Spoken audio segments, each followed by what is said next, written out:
Chers téléspectateurs, chers auditeurs, de partout où vous nous suivez, celui qui vous parle en ces jours, c'est Pasteur Georges Ntumba, votre humble serviteur. Nous allons aujourd'hui essayer de décortiquer, essayer de comprendre les textes les plus difficiles de la Bible, les textes les plus controversés de la Bible. Ainsi, nous allons faire une étude systématique pour saisir le véritable sens. Mais avant de débuter, acceptez-moi de prier avec vous, chers téléspectateurs, chers auditeurs, partout où vous nous suivez. Prions le Seigneur. Éternel notre Dieu, notre Père, pendant que nous voulons apprendre ta parole, donne-nous la clé de la compréhension de cette parole. Nous avons besoin de ton Saint-Esprit pour comprendre la Bible. C'est au nom de Jésus que nous t'avons ainsi prié. Amen. Bien-aimés, comme nous venons de le dire, comprendre les textes les plus difficiles de la Bible, c'est notre cheval de bataille. L'un des versets de la Bible, le plus controversé, est celui de Actes des Apôtres, chapitre 2, verset 38. C'est un verset qui est interprété d'une manière ou d'une autre.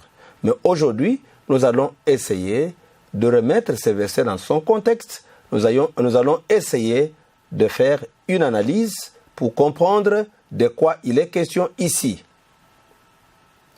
Baptême au nom de Jésus ou baptême au nom du Père, du Fils et du Saint-Esprit. Deux groupes se dessinent facilement.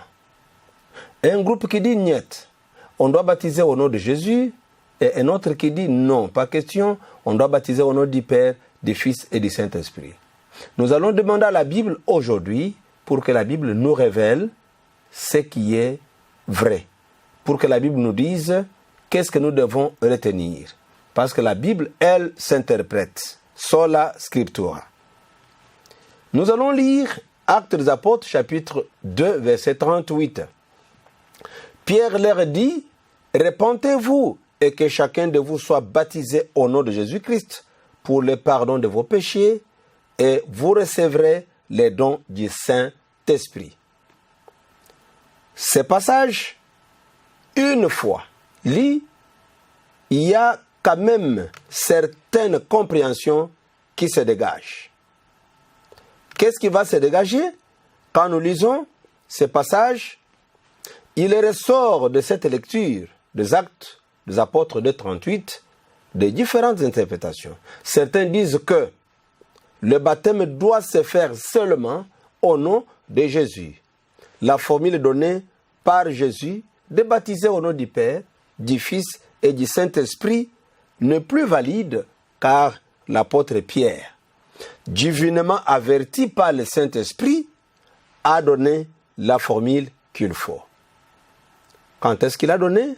Ce fut le jour de la Pentecôte et l'apôtre est en train de faire une prédication qui lui amènera à baptiser plus de 3000 personnes. Il a dit à tout le monde qui l'écoutait, « Repentez-vous, soyez baptisés au nom de Jésus pour la rémission de vos péchés. » Ainsi, deux groupes se dessinent. Nous avons parlé, certains pensent que le baptême doit se faire seulement au nom de Jésus. Et les autres soutiennent que la formule donnée par Jésus ne peut souffrir d'aucune modification. La formule donnée par Jésus, bien sûr, en Matthieu chapitre 28, versets 19 et 20, ne peut souffrir d'aucune modification. Ainsi alors, le monde chrétien se retrouve devant deux positions qui ne sont pas contraires l'une à l'autre, mais qui sont vraies. Mais que l'on doit chercher à comprendre de quoi il est question. Comme c'est déjà mentionné dans la Bible, nous devons chercher à comprendre le véritable sens. La formule baptismale a-t-elle été changée par l'apôtre Pierre? Quelle est cette formule baptismale? Nous avons dit faut baptiser les gens au nom du Père, du Fils et du Saint-Esprit. Est-ce que Pierre a été divinement averti par le Saint-Esprit pour changer cette formule baptismale? La Bible nous répond dans l'Évangile selon Jean, versets 16, 13 et 14. Car il ne parlera pas de lui-même, là il s'agit du Saint-Esprit, mais il dira tout ce qu'il aura entendu et il vous annoncera les choses à venir.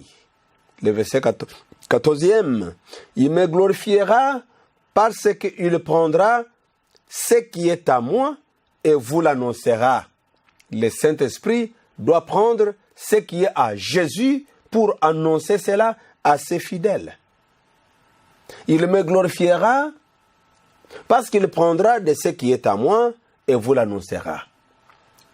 D'après ces passages, le Seigneur Jésus-Christ donne certaines limites en disant que le Saint-Esprit ne pourra jamais inventer un autre enseignement, ne pourra jamais inventer un autre évangile, parce que le Saint-Esprit, le Fils de Dieu et le Père ne forment qu'une unité vraiment inséparable.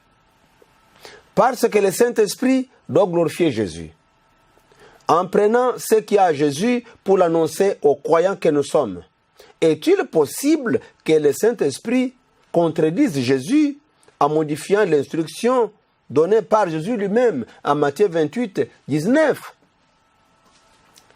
Et si le Saint-Esprit avait changé cette formule, ce serait alors contredire ce que Jésus dit, que le Saint-Esprit ne parlera pas de lui-même. Il glorifiera Jésus. Il prendra les choses qui sont à Jésus pour communiquer aux croyants.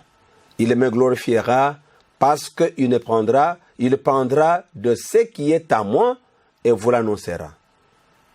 Jean chapitre 16, verset 14. Bien-aimés, l'Esprit de Dieu ne peut en aucune fois contredire ce que le Fils de Dieu a dit. Qu'est-ce que le Fils de Dieu a dit? Matthieu chapitre 28, verset 19.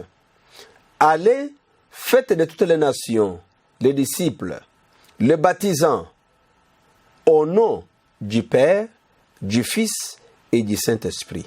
Voilà ce que Christ lui-même avait déclaré.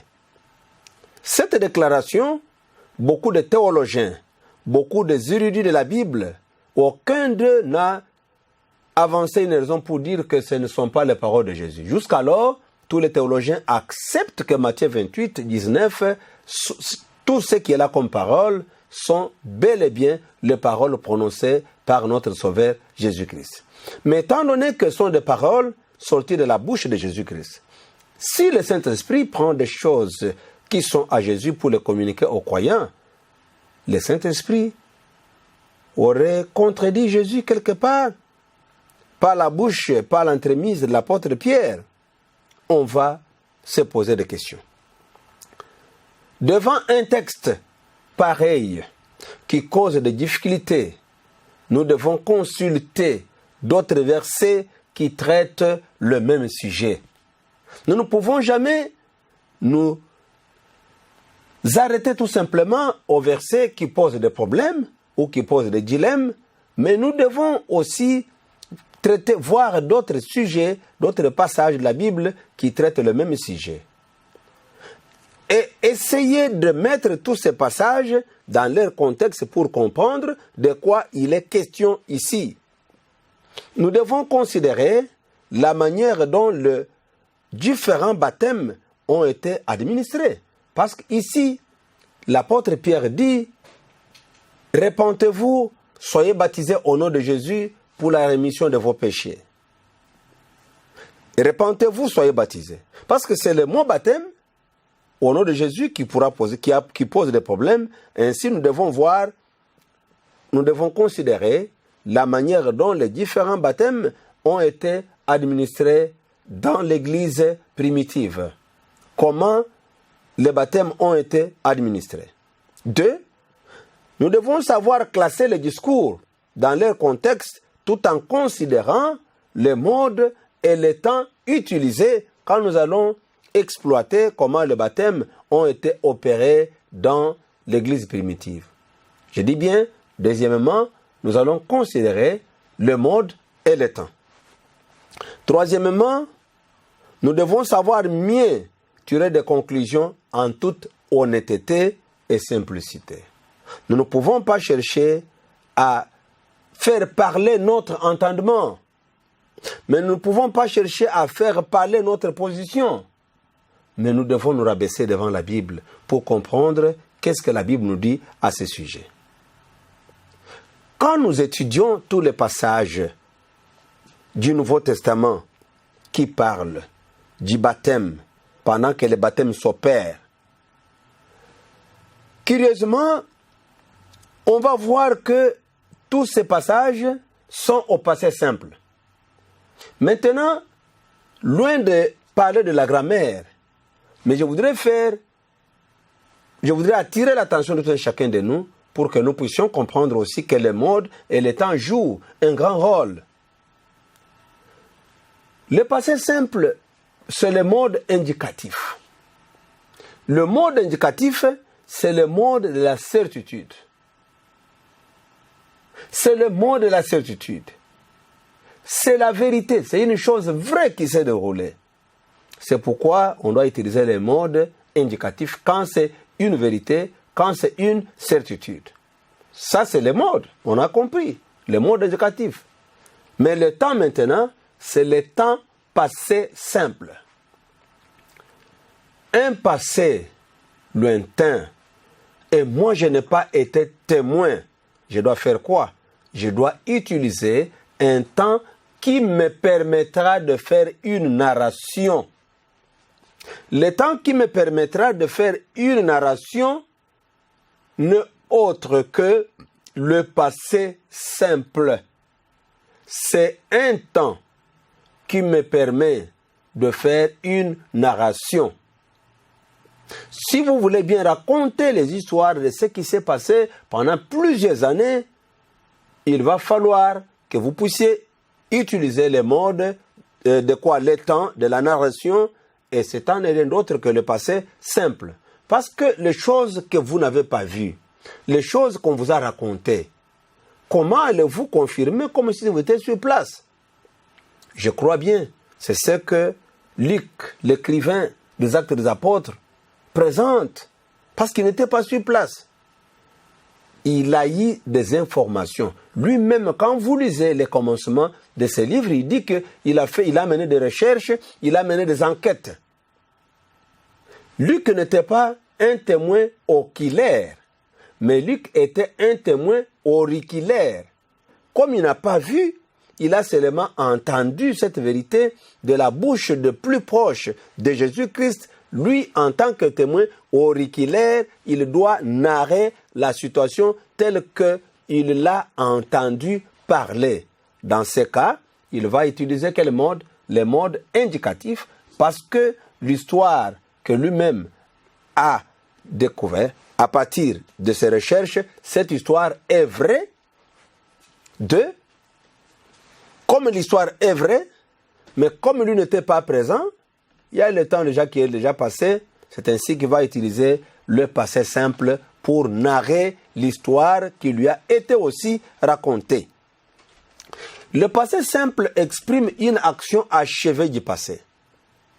C'est une action qui s'est déjà achevée dans le passé. Ce n'est pas une action continuelle. Le passé simple, plus souvent, c'est une action brève. Une action brève. C'est aussi un temps de narration. C'est pourquoi vous allez voir, quand nous lisons Actes des Apôtres, chapitre 2, verset 41. Nous avons dit, Actes des Apôtres, chapitre 2, verset 38, qu'est-ce qu'il nous disait? Pierre leur dit, « Répentez-vous, soyez baptisés au nom de Jésus pour la rémission de vos péchés. » Nous devons noter que si les Juifs qui écoutaient Pierre n'avaient pas posé la question, « Hommes frères, qu'allons-nous faire après votre discours? vous avez parlé de Jésus, vous avez parlé de tout ce qui a été planifié au sujet de Jésus. Maintenant, nous sommes coupables, mais qu'allons-nous faire? C'est ainsi que Pierre va répondre. Si cette question n'était pas posée, Pierre n'allait pas leur dire « Repentez-vous, soyez baptisés au nom de Jésus non plus ». Pierre était en train de prêcher les Juifs qu'ils avaient eu l'occasion d'être avec le Seigneur des Seigneurs, le Messie, mais ils ne l'ont pas reconnu, ils l'ont méconnu. C'est ainsi que la prédication de Pierre était centrée sur ça. Maintenant, ils vont reconnaître que c'était une erreur de leur part. C'est ainsi qu'ils vont dire « Oh mes frères, qu'allons-nous faire ?» C'est-à-dire, on est coupable de tout ce que tu dis là. Nous n'avons pas considéré Jésus-Christ comme le Messie et le Sauveur du monde et nos sauveurs personnels. Maintenant, qu'est-ce que nous allons faire étant donné que nous sommes déjà dans cette erreur? C'est pourquoi Pierre leur dit « Repentez-vous et soyez baptisés au nom de Jésus-Christ pour la rémission de vos péchés. » Maintenant, regardez, toujours dans le même chapitre, Actes des Apôtres, chapitre 2, verset 41. Ceux qui acceptèrent, maintenant, ceux qui acceptèrent, ce n'est plus encore un autre temps, acceptèrent, c'est déjà le passé simple. Pourquoi Luc ne dit pas ceux qui avaient accepté? Pourquoi Luc dit ceux qui ont accepté? Mais Luc va dire ceux qui acceptèrent. Il utilise le temps passé simple parce qu'il est en train de narrer la situation qui s'était déroulée avec les gens qui avaient accepté. Ceux qui acceptèrent sa parole, la parole de qui? De l'apôtre Pierre, firent baptiser. Lisez ce passage. Ceux qui acceptèrent Paul, qui a dit que soyez baptisés au nom de Jésus-Christ pour la rémission de vos péchés et vous recevrez le don du Saint-Esprit. Mais quand on les a baptisés, on les a baptisés au nom de qui? La Bible n'a pas souligné ici qu'ils furent baptisés au nom de Jésus-Christ. On dit seulement ils furent baptisés. Ils furent baptisés signifie quoi? L'auteur veut dire que moi, je ne connais pas. Là où ils furent baptisés, je ne connais même pas le moment et quelle méthode qui a été utilisée, mais ce que je sais est que après avoir entendu la parole, ils furent baptisés. C'est ça ce que l'auteur veut dire. Parce que Luc n'était pas présent. Il ne pouvait pas utiliser un autre temps que celui du passé simple. Pour narrer l'histoire, on lui a dit qu'ils furent baptisés. Après le discours de Pierre, ils furent baptisés. Ils ont accepté, ils furent baptisés. Au nom du Père, du Fils et du Saint-Esprit, point d'interrogation. Au nom de Jésus-Christ, point d'interrogation. Mais nous allons voir de quel baptême ils ont été baptisés. Ici, l'auteur ne connaît pas ceux qui ont accepté même. Il ne les connaît même pas les noms. L'auteur ne peut pas faire la liste que ce jour-là, les 3000 là, parmi les 3000, il y avait tel ou tel et tel. Il n'a pas cette connaissance-là. Ils ont été baptisés dans telle ou telle rivière. Il n'a pas cette connaissance-là. Ils ont été baptisés par tel ou tel. Il n'a pas cette connaissance. Mais on lui a raconté seulement l'histoire que les gens avaient accepté. Les gens avaient répondu au discours de Pierre quand il leur a montré comment ils ont méprisé Jésus-Christ. Ils l'ont accepté. Donc on dit ici, ils furent baptisés. Ils furent baptisés. Ce temps ici, le passé simple, nous évite, quand je fais la narration, ça m'évite beaucoup de questions. On peut me poser des questions. Mais ils étaient baptisés où et comment? Mais quand je dis ils furent baptisés, là vous ne pouvez pas me poser d'autres questions parce que je dis que je suis un témoin auriculaire. Je vous fais seulement la narration. Je ne suis pas le interlocuteur privilégié pour vous donner tous les détails. C'est pourquoi le temps passé simple a été utilisé. L'auteur aussi dit il ne connaît pas la méthode qui a été utilisée parce qu'il n'était pas sur place. Les lieux même et la formule utilisée, l'auteur ne connaît pas. Il ne connaît pas ça. C'est ainsi qu'il dit ils furent baptisés. Bien-aimés, nous allons maintenant voir aussi combien de gens qui ont été baptisés dans le Nouveau Testament après ce discours de Pierre. Soyez baptisés au nom de Jésus pour la rémission de vos péchés. Nous allons voir quelques exemples de ceux qui ont été baptisés Et ceux qui ont été baptisés là, nous allons voir, ils ont été baptisés au nom de qui dans l'Ancien Testament? Nous avons essayé de répertorier les gens qui ont été baptisés dans l'Ancien Testament après le discours de Pierre qui dit « Repentez-vous, soyez baptisés au nom de Jésus pour la rémission de vos péchés. » Regardez, quand nous lisons Actes des Apôtres, chapitre 9, verset 18. Actes des Apôtres, chapitre 9, verset 18. Voilà un autre monsieur qui a été baptisé. Au même instant, il tomba de ses yeux comme des écailles. Il recouvra la vie, il s'éleva et fut baptisé. Là, il s'agit de qui? De l'apôtre Paul. Quand il était parti à Damas pour persécuter les adeptes du Christ. Vous savez ce qui lui est arrivé sur le chemin de Damas. Vous savez qu'il a été aveuglé. Vous savez qu'il a été anéanti. Mais la Bible me dit ici que après avoir prié pour lui, des choses tomba comme des écailles de ses yeux. Il recouvra la vie et il s'éleva et fut baptisé. Pensez-vous si le baptême devrait s'opérer au nom de Jésus-Christ? Pensez-vous que celui qui le baptise ici avait oublié cette formule-là au nom de Jésus? Parce qu'il fallait mentionner cela, parce que c'était une nouveauté qui devrait contredire ce que Jésus avait dit, baptisez-les au nom du Père, du Fils et du Saint-Esprit. Comme c'était une innovation, on devrait insinuer ça pour montrer que il s'éleva et fut baptisé au nom de Jésus-Christ. Mais alors, voilà, on n'a pas mentionné ça là-bas. Mais c'est un baptême qui se passe après le discours de Paul et de l'apôtre Pierre que nous faisons allusion. Mais il n'a pas été baptisé au nom de Jésus. Christ. Il n'est pas mentionné ici qu'il a été baptisé comme ça. L'auteur avait oublié, n'est-ce pas, de mentionner que Paul a été baptisé au nom de Jésus-Christ. Si Pierre avait donné une nouvelle formule, mais comment l'auteur oublie et comment aussi celui qui baptise, il ne veut pas dire que au nom de Jésus-Christ. Ou celui qui a baptisé a dit au nom de Jésus-Christ je te baptise, mais l'auteur n'a pas écrit. Ça peut être ça. Mais ça, ce n'est que le premier exemple.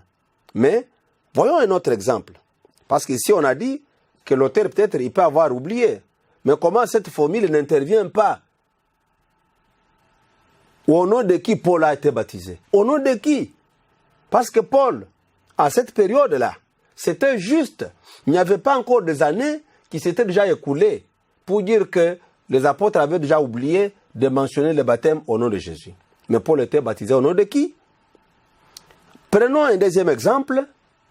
Actes des apôtres, chapitre 16, verset 33. La Bible me dit ce qui suit. Il est écrit ce qui suit. Il les prit avec lui. À cette heure même de la nuit, il lava leurs plaies et aussitôt il fut baptisé, lui et tous les siens. Il fut baptisé, lui et tous les siens. Point final. On n'a rien ajouté là-bas. Il s'agit de qui? Il s'agit du gardien de la prison. On amène Paul et Silas. On les fouette. Les gardiens donnent l'ordre. Ils sont fouettés, ils sont maltraités. Pendant la nuit, ils chantent à l'honneur de l'Éternel. Pendant la nuit, ils prient, ils élèvent leur voix en train de prier le Seigneur. Pendant qu'ils priaient, la terre trembla. Les portes de la prison se sont ouvertes d'elles-mêmes. Les chaînes qui étaient au bras de tous les prisonniers, les chaînes tombèrent. Les chaînes qui étaient aux pieds, les chaînes tombèrent aussi. Et quand le gardien de la prison se réveille, il voit que toutes les portes sont ouvertes et les prisonniers sont libres, ils n'ont plus de chaînes. Il prend son épée et dit, je vais me donner la mort, parce que si les prisonniers sont enfouis, ils ne sont plus là, on va m'arrêter moi. Ainsi Paul lui dit, ne faites pas ça, nous tous nous sommes là. On prend une lampe, on tourne partout, on trouve tous les prisonniers sont là en train de dormir, mais pas avec des chaînes à main. Gloire au Seigneur. Parce que quand on chante pour Jésus, quand on prie, quand on invoque le nom de Jésus-Christ, c'est un nom merveilleux. C'est un nom qui fait trembler. C'est un nom qui fait tomber les chaînes. Paul, quand il a fait appel à ces noms merveilleux, et pendant que je parle même, tu peux avoir une difficulté comme celle de Paul. Pourquoi ne pas crier sur le nom, au nom de Jésus-Christ? Pourquoi ne pas même chanter en son nom? Pourquoi ne pas prier, invoquer ce nom? Et ce nom, c'est un nom qui fait de grands miracles. Et ce nom ici, c'est un nom qui soulage. C'est un nom qui donne des solutions. Et quand l'autre revient, il dit, ah, tout le monde a fui. Paul dit, non, nous tous nous sommes là. On contrôle et personne n'a pris fuite. Quand même les chaînes étaient tombées, personne n'a pris fuite. Le Messie tombe à genoux. Il dit, mais qu'est-ce que vous voulez que je fasse maintenant? Qu'est-ce que Paul et Silas lui ont dit? Crois seulement en Christ Jésus, toi et ta famille, et tu seras sauvé. Et l'homme a refusé, non. Qu'est-ce que la Bible me dit? La Bible me dit que cette nuit-là, il les prit. Alors, il prit Paul et Silas. Il commence à laver le plaie. Ce sont eux qui les avaient frappés. Ils les avaient blessés. Il lave le plaie. Il fait le pansement de plaie sur le corps de Paul et de Silas. Après avoir lavé le plaie et fait des pansements, alors, il dit, vous devez me baptiser. La Bible me dit, il les prit avec lui à cette heure même de la nuit. Il lava leur plaie. Il a dit non, ce n'était pas les gens à frapper. Bien-aimés, vous qui m'écoutez, chers téléspectateurs, chers auditeurs, laissez-moi vous dire que parfois vous frappez un homme de Dieu, le coup que vous lui donnez, vous allez le payer tôt ou tard. Heureusement pour ces gardiens de la prison, il a payé ses coups en lavant les plaies et en acceptant le baptême au nom de Jésus-Christ. Pourquoi j'ai dit il a accepté le baptême au nom de Jésus-Christ? Vous allez voir ça après. Il le fit baptiser, lui et tous les siens. Ici, on n'a pas dit, il fut baptisé au nom de Jésus-Christ. On n'a pas dit ça. Et remarquez que quand Paul lui parle, il lui dit, crois au Seigneur Jésus, tu dois être baptisé, toi et les siens, au nom de Jésus-Christ. Maintenant, quand on le baptise, on n'écrit pas qu'il fut baptisé au nom de Jésus-Christ. Voulez-vous me dire que la Bible se contredit? Au nom de qui les geôliers ou les gardiens de la prison et sa famille furent baptisés? Au nom de qui les 3000 personnes des Actes des Apôtres 2, 41 furent baptisées? Au nom de qui l'apôtre Paul a été baptisé? Nulle part on lit dans ces exemples qu'ils furent baptisés au nom de Jésus-Christ. Non. Mais toutefois, quand on fait le discours, on dit toujours, soyez baptisés au nom de Jésus. Mais quand on baptise, on ne voit pas cette formule-là.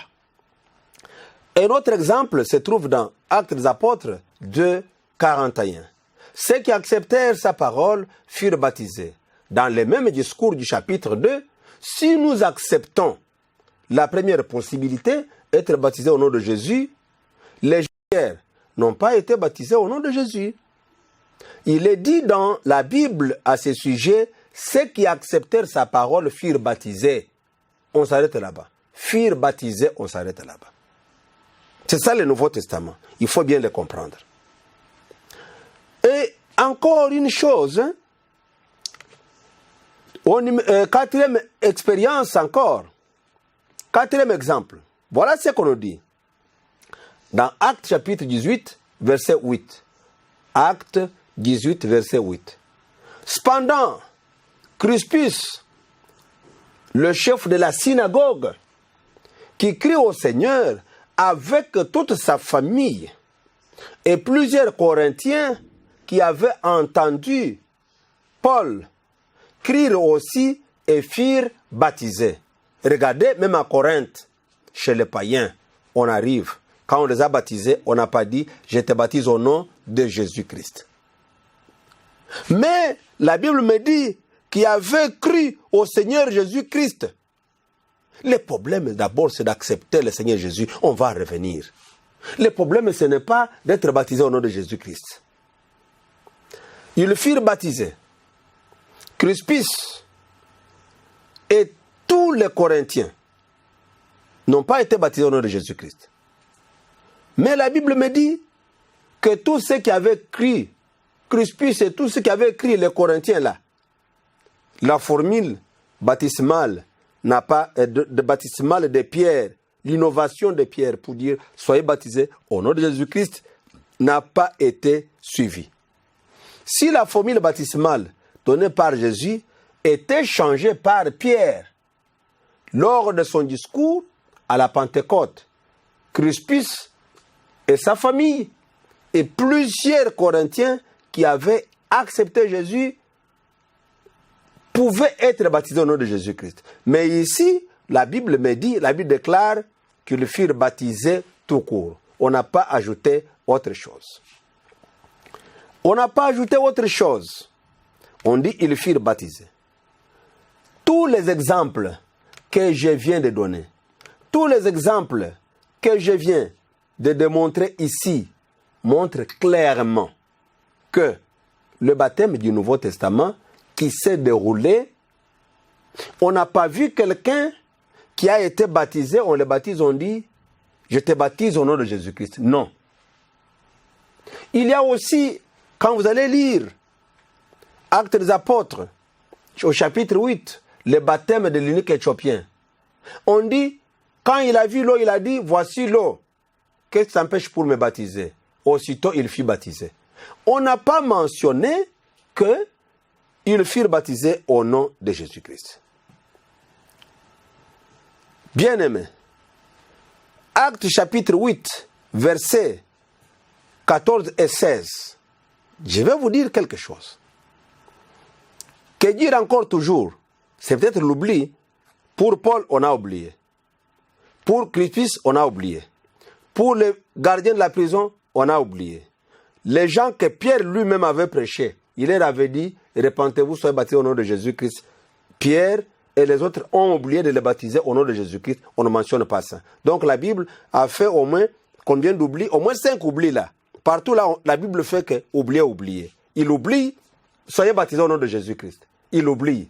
Je sais que l'apôtre Pierre a déclaré, soyez baptisés au nom de Jésus-Christ pour la rémission de vos péchés. Il montre la raison pour laquelle les gens doivent être baptisés au nom de Jésus-Christ. Mais je vais le démontrer plus tard. Et regardez aussi, Actes des Apôtres, chapitre 8, versets 14 à 16. Les apôtres qui étaient à Jérusalem, ayant appris que la Samarie avait reçu la parole de Dieu, ils envoyèrent Pierre et Jean. C'est arrivé chez les Samaritains, prièrent pour eux, afin qu'ils réussissent le Saint-Esprit. Car il n'était encore descendu sur aucun d'eux, ils avaient seulement été baptisés au nom du Seigneur Jésus-Christ. Voyez-vous, quand tu te fais baptiser seulement au nom du Seigneur Jésus-Christ, un seul nom, il y a des conséquences. Hein? Le Saint-Esprit ne viendra pas. Ne viendra pas. Ces gens ici, ils ont été baptisés au nom du Seigneur Jésus-Christ seulement. Comme conséquence, le Saint-Esprit n'est pas venu. Si j'accepte d'être baptisé sous un seul nom, je vais priver les autres noms à ne pas cohabiter avec moi. Et c'est clair. Car il n'était encore descendu sur aucun d'eux. Ils avaient été seulement baptisés au nom du Seigneur Jésus-Christ. Le Saint-Esprit n'était pas arrivé. Il a fallu maintenant que l'apôtre Pierre, que l'apôtre Jean puissent leur imposer les mains pour que le Saint-Esprit puisse arriver là-bas. Vous ne voyez pas qu'il est important d'être baptisé au nom du Père, du Fils et du Saint-Esprit? Être baptisé seulement au nom de Jésus-Christ ne suffit pas. Il fallait aussi recevoir le Saint-Esprit. Ou être baptisé du Saint-Esprit. Ce contexte nous ramène rapidement à la formule donnée par Jésus-Christ lui-même. Allez, faites toutes les nations les disciples, les baptisant au nom du Père, du Fils et du Saint-Esprit. Et apprenez-leur à observer tout ce que je vous ai prescrit. Je suis toujours avec vous jusqu'à la fin des temps. Ce passage, parce qu'ils étaient seulement baptisés au nom de Jésus-Christ, le Saint-Esprit n'était pas venu. Il n'était pas venu. Il a fallu que les gens qui pouvaient maintenant les aider à ce qu'ils puissent aussi recevoir le Saint-Esprit puissent aller là-bas. Et regardez, ce passage soutient directement la formule baptismale donnée par Jésus-Christ pour dire « baptisez-les au nom du Fils, au nom du Père, du Fils et du Saint-Esprit ». Donc, un baptême complet requiert d'être baptisé au nom de toute la divinité. Au nom de toute la divinité. Père, Fils et Saint-Esprit. Père, Fils et Saint-Esprit. Jésus déclare, « Moi et mon Père, nous sommes un. » Et dit encore, « Il me glorifiera parce qu'il prendra ce qui est à moi et vous l'annoncera. » Si Jésus-Christ et son Père forment une seule personne, si le Saint-Esprit ne parle que de Jésus-Christ, il y a combien de personnes? Mais c'est facile à comprendre. Jésus et son Père, c'est une seule personne. Le Saint-Esprit parle de Jésus, mais il y a combien de personnes? Mais c'est une seule personne. Comme ils travaillent en unité, mon frère, ma soeur, même si tu penses exclure les autres, tu dis que non, moi, je dois me faire baptiser seulement au nom de Jésus-Christ. Non! Là où Jésus se trouve, le Père est là, le Saint-Esprit est déjà là. Là où le Saint-Esprit se trouve, le Fils est là, le Père est là. Ils sont inséparables. On ne peut jamais les séparer. Qui peut sonder, qui peut penser séparer la divinité? La divinité est inséparable. Regardez le jour du baptême de Jésus-Christ. La voix s'est fait entendre au ciel. C'est ici mon Fils. Qui parle au ciel? C'est le Père. Le Fils est où? Dans les eaux. La Bible me dit, l'Esprit du Seigneur descendit sur lui sous forme d'une colombe. Voilà la combinaison là. Dans quelques secondes, la manifestation. La théophanie est en train de se faire voir. La voix se fait entendre. Parce que quand je parle de la théophanie, je vois donc un son, les audios.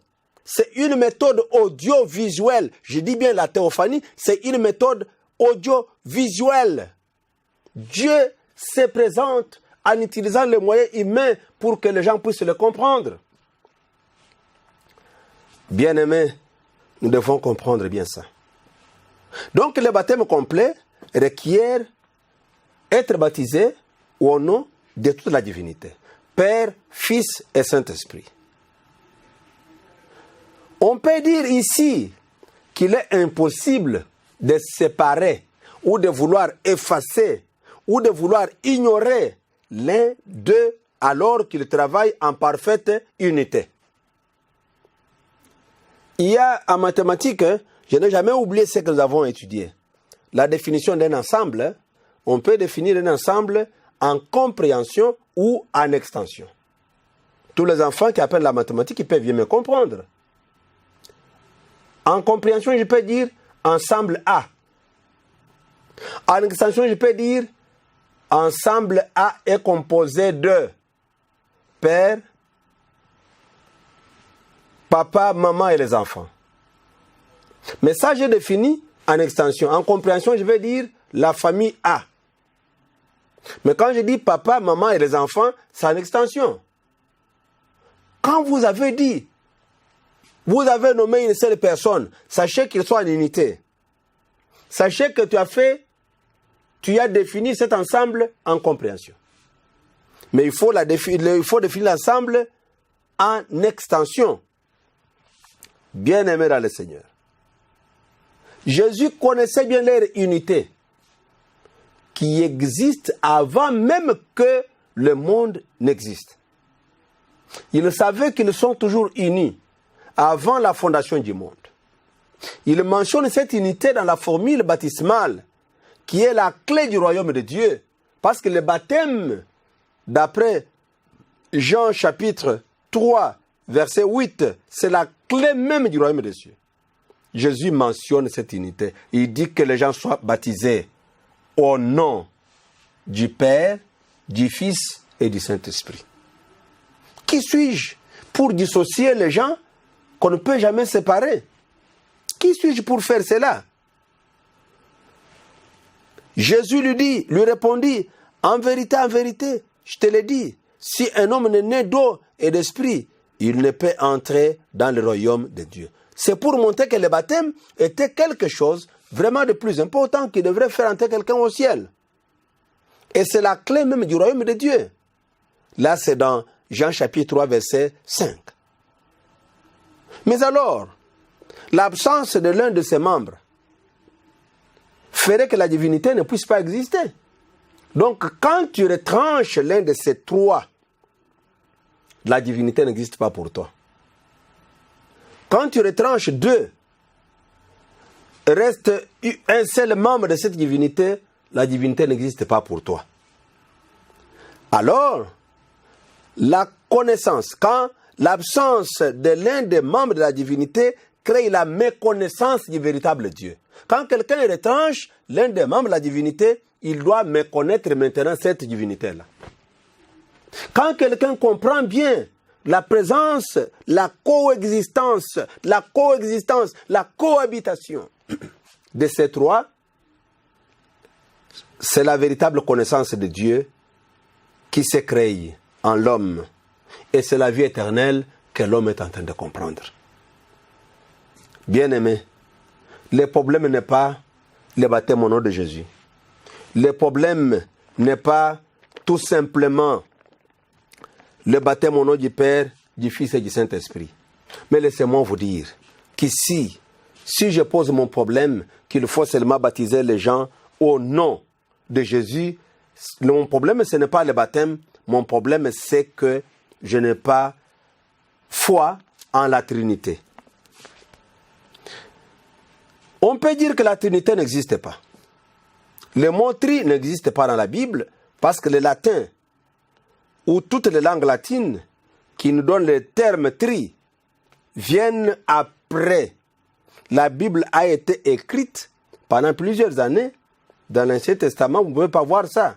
L'Empire romain, nous tous reconnaissons que c'est arrivé après. La civilisation hébraïque était déjà passée, tout ça. Donc le mot tri, vous ne trouverez pas le mot tri dans la Bible. Ça c'est normal. Mais des preuves, vous pouvez les retrouver. Regardez ici dans la Bible. Genèse chapitre 18, versets 1 et 2. Genèse chapitre 18, versets 1 et 2. Et je vais lire aussi 3. L'Éternel apparut à Abraham parmi les chênes de Mamré, comme il était assis à l'entrée de sa tente pendant la chaleur du jour. Il leva les yeux et regarda, et voici 3 hommes étaient debout près de lui. Quand il les vit, il courut au-devant d'eux depuis l'entrée de sa tente et se prosterna en terre. Et il dit, Seigneur, si je trouvais grâce à tes yeux, ne me passe point. Je te prie, ne passe pas loin de ton serviteur. Et regardez ici, quand vous allez en Apocalypse, quand Jean vint s'agenouiller devant un ange pour se prosterner, qu'est-ce que l'ange lui a dit? L'ange lui a dit, garde-toi de te prosterner contre moi. La terre, tu frappes la tête devant moi. Non, adore Dieu. Moi aussi, je suis le serviteur, donc ton compagnon. L'ange qui est venu vers Jean refuse qu'il soit adoré. Refuse que Jean puisse se prosterner devant lui. Bien sûr que oui. Vous allez voir ici, en Genèse 18 et 19, on va vous dire que c'était un ange. Mais moi, je vais vous dire, dans la Bible, quand vous voyez un ange qui se paye le luxe d'accepter l'adoration, d'accepter qu'on puisse se prosterner devant lui, ce n'est pas un ange. C'est le Fils de Dieu, c'est le Seigneur des Seigneurs, c'est le Seigneur Jésus-Christ. Mais regardez ici, Abraham a vu qui? Qui est apparu à Abraham? La Bible est claire, c'est l'Éternel qui est apparu à Abraham. Quand l'Éternel est apparu à Abraham, Abraham regarde pour voir qui est l'Éternel. il voit devant lui 3 hommes. Là, je suis en Genèse chapitre 18, verset 1 jusqu'au verset 3. Il voit 3 hommes. Maintenant, quand Abraham parle à ces 3 hommes, il parle non comme aux 3 hommes, il parle comme si c'était à une seule personne. Il dit, Seigneur, je te prie. Les 3 hommes devant lui, Abraham, il ne voit qu'un seul homme. Mais c'est normal. Le 3, c'était une manifestation anthropomorphique. Dieu a sa façon de se manifester aux hommes pour que les hommes puissent comprendre qui est Dieu et comment il est. C'est une théophanie qu'Abraham est en train de vivre. Une manifestation anthropomorphique. Et maintenant, devant cette manifestation anthropomorphique, Abraham s'agenouille. Il se prosterne. Et si les 3 hommes-là ne faisaient pas partie de la divinité, ce n'était pas une manifestation théophanique ou anthropomorphique. Il devrait dire à Abraham, ne faites pas cela, tu vas le faire devant Dieu. Vous savez, Apocalypse 14, 6, 7, c'est un appel. On nous dit là-bas, adorer celui qui a créé les ciels et la terre. On ne peut se prosterner devant seulement celui qui a créé les ciels et la terre. Comme Abraham s'était prosterné devant ces derniers. C'est donc une manifestation anthropomorphique ou une manifestation théophanique de la présence de Dieu. C'est ainsi qu'Abraham devrait se prosterner. Bien-aimé, Abraham s'adresse à un seul Seigneur, alors qu'il est devant 3 personnes. Qu'allez-vous me dire? Abraham, aujourd'hui, s'il va se réveiller de sa tombe, il voit les gens qui font des débats sur la Trinité, il voit les gens qui disent qu'il n'y a pas 3 personnes. Non, Abraham va se moquer, va dire non, mais moi je n'étais pas allé à l'université, je n'ai pas fait la théologie. Mais comment les grands théologiens ignorent ce que moi je connaissais bien? Je connaissais qu'il y avait les 3 personnes là, Père, Fils, Saint-Esprit, alors que je savais bien que les 3 là formaient combien de personnes? Une seule personne qui s'appelle comment? Dieu, la divinité. Abraham connaît bien ça. C'est pourquoi, quand il est devant 3 hommes, en s'adressant aux 3 hommes, Abraham dit, Seigneur, je te prie.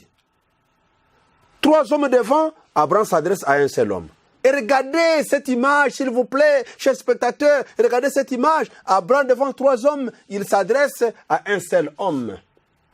Mais regardez maintenant, Matthieu chapitre 28, verset 19. Les baptisants au nom. Le nom là est au singulier. Quand le nom est au singulier, au nom, maintenant le nom là, c'est quel nom?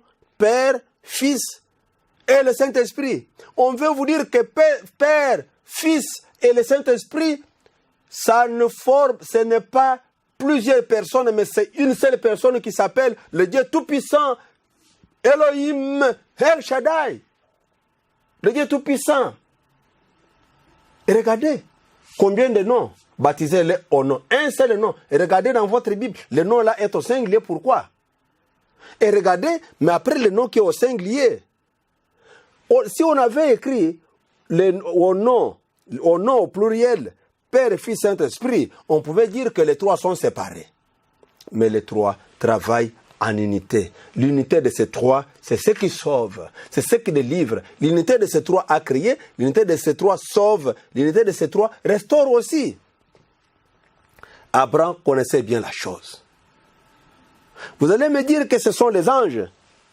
Quand ils sont allés chez Lot, arrivés là-bas, pour brûler Sodome et Gomorrhe, Lot va leur demander une dérogation. Il va leur dire, si j'ai trouvé grâce à tes yeux encore, Seigneur, si j'ai trouvé grâce à tes yeux. J'ai toujours aimé ce passage. Il lui dit, là c'est Genèse chapitre 19 verset 21. Et il lui dit, voici, je t'accorde cette grâce. Mais au verset 20, qu'est-ce que l'autre dit? Voici, cette ville est assez proche pour que je m'y réfugie. Et elle est petite, oh, que je puisse m'y sauver.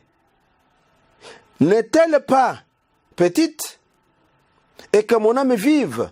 L'autre dit aux anges, on va les appeler bien les anges, qui devraient brûler Sodome et Gomorrhe. L'autre leur dit, là où vous me dites d'aller vers les montagnes, je suis déjà fatigué. Je ne peux pas arriver là-bas. Sinon, quand vous allez châtier les deux villes, Gomorrhe et Sodome, je vais mourir. Comme ça, donnez-moi la grâce pour que je puisse me réfugier dans cette ville ici. Écoutez au verset 21. Et il lui dit, voici, je t'accorde encore cette grâce, et je ne détruirai pas la ville dont tu parles. Mais qui est celui qui décide? Est-ce qu'un ange peut décider à la place de Dieu? Raisonnons un peu. Est-ce qu'un ange peut décider à la place de Dieu? Un ange, c'était un envoyé. Un ange ne pouvait pas donner l'ordre pour dire, l'autre va te réfugier dans cette ville, je t'accorde la grâce. Non! Celui qui peut décider comme ça, c'est seulement ton Dieu et mon Dieu. Dans sa décision, il dit, je t'accorde la grâce. Oh, quel est le Dieu qui accorde la grâce? Là, le Dieu qui accorde la grâce, 2 Corinthiens chapitre 13, verset 13 pour certaines versions, 2 Corinthiens 13, 14 pour les autres versions. Que la grâce de notre Seigneur Jésus-Christ, que l'amour de Dieu, que la communion du Saint-Esprit soit avec vous. Quel est ce Dieu qui accorde la grâce si ce n'est que le Seigneur Jésus-Christ? Donc, mes frères et sœurs, le problème, ce n'est pas être baptisé au nom de Jésus. Le problème, c'est de comprendre la Trinité telle qu'elle est enseignée dans la Bible. Lot avait compris bien cette notion. Abraham avait bien compris cette notion. Maintenant, laissez-moi vous dire. Vous est-il arrivé de dire que Dieu est Elohim? Si vous avez déjà chanté Elohim, sachez que vous avez déjà accepté la Trinité. Si vous acceptez le nom de Dieu qu'il est Elohim, vous avez déjà accepté la Trinité. Parce que Elohim, c'est le pluriel de El en hébreu. Im, c'est le pluriel. Quand tu dis Elohim, ça dit dans Elohim, il y a Père, Fils, Saint-Esprit. Les trois là font ce qu'on appelle Elohim. Il n'y a pas d'Elohim sans Jésus-Christ et le Fils. Il n'y a pas d'Elohim quand on retranche le Père. Il n'y a pas d'Elohim quand on retranche le Saint-Esprit. Les trois là forment ce qu'on appelle Elohim.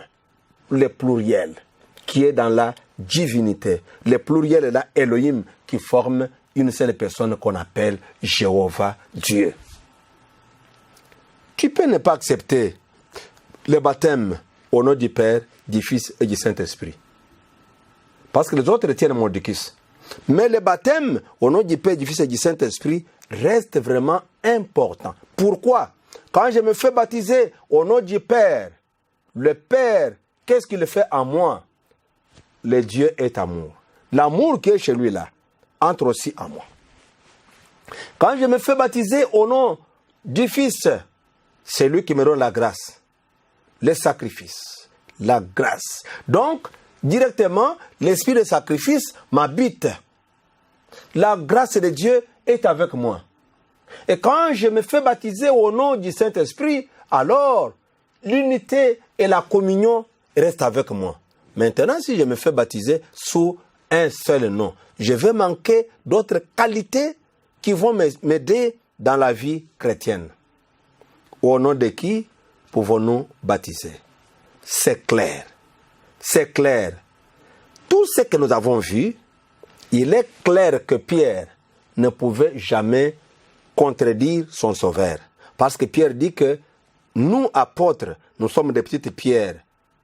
La pierre angulaire, c'est le Seigneur Jésus. Mais comment il allait le contredire? Même tous les baptêmes du Nouveau Testament, on n'a jamais baptisé au nom de Jésus-Christ.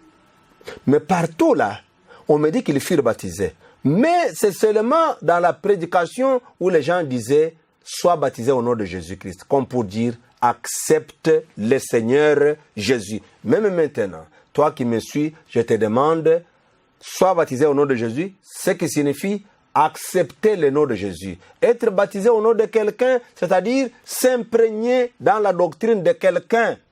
Quand tu acceptes le nom de Jésus-Christ, tu es déjà imprégné dans sa doctrine. Maintenant, quand tu entres dans la doctrine de Jésus-Christ, parce que c'est celui qui a donné son sang, c'est celui qui t'a sauvé, c'est celui qui m'a sauvé, tu l'acceptes, tu acceptes son enseignement. Maintenant, tu dois être baptisé au nom du Père, du Fils et du Saint-Esprit. Être baptisé au nom de Jésus, c'est le premier baptême qui t'arrive quand tu acceptes le nom de Jésus-Christ.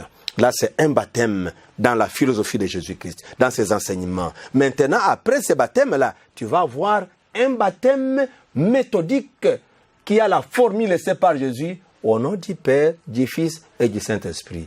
Du reste, vous tous qui m'avez écouté, il n'y a pas moyen d'être baptisé au nom de Jésus sans être baptisé au nom du Père et du Saint-Esprit.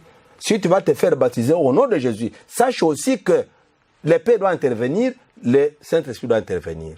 Que mon Dieu vous bénisse. La formule de Jésus, personne ne pouvait changer. Même le Saint-Esprit ne peut jamais contredire Jésus-Christ. Même Pierre ne pouvait jamais contredire son maître, le Seigneur Jésus. Même moi, je ne le ferai jamais. Je vous demande tous d'être baptisés au nom du Père, du Fils et du Saint-Esprit, mais tout en acceptant, avant toute chose, le Seigneur Jésus qui est votre Sauveur. Que Dieu vous bénisse. À bientôt. Que Dieu vous comble toutes ces bénédictions. C'est ma demande pour vous, chers téléspectateurs, chers auditeurs et auditrices, au nom de Jésus. Amen.